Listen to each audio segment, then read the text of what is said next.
নমস্কাৰ, আজি মই আপোনালোকৰ ওচৰলৈ আহিছোঁ লাই পাতৰ চাটনি।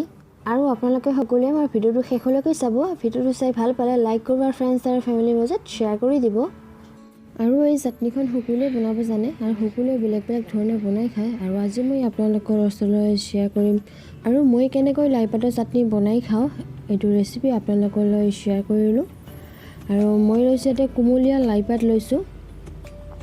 আৰু লাই পাতখিনি মই এতিয়া এমুঠি লাই পাত লৈছোঁ। এইখিনি সৰু সৰুকৈ কাটি ল'ম প্ৰথমে, কাৰণ লাই পাত চাটনি খাওঁতে সৰু সৰুকৈ কাটিলেহে চাটনি খাবলৈ ভাল লাগে। যিসকলে আমাৰ চেনেলত নতুনকৈ ভিজিট কৰিছে তেওঁলোকে আমাৰ চেনেলটো ছাবস্ক্ৰাইব কৰি দিব, কাষত থকা বেল আইকনটো প্ৰেছ কৰি অল কৰি দিব, যাতে আমাৰ ভিডিঅ' আপলোড দিয়াৰ পিছতে প্ৰথমে পাবলৈ সক্ষম।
চাটনি গ'লেও হয়, পিটিকা গ'লেও হয়, এইখন আমাৰ থলুৱা হয়।